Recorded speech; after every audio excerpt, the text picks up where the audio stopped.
हमारा झरा झरा लोराबा बनी गईले केते तू कठोरा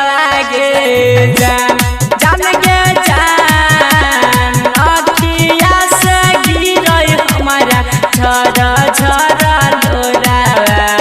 चली गईले छोरी के ससुराल गे जान।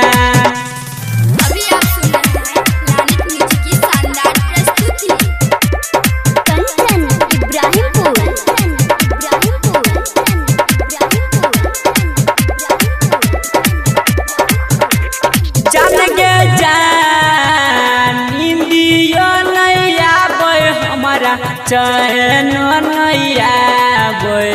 निकाल के गेला तू कर जला गे जान जान गे जान कैसे तोरा बिना हम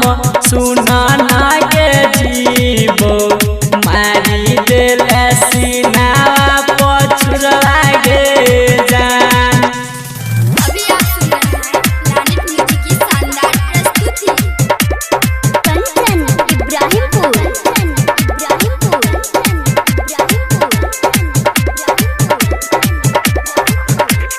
जान गे जान बड़ा याद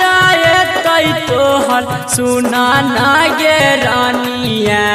बिछवे रही ओ रानी के कोरा गे जान जान गे जान रामन जी यादव के ना रहतौ गे रानिया छोड़ी गेल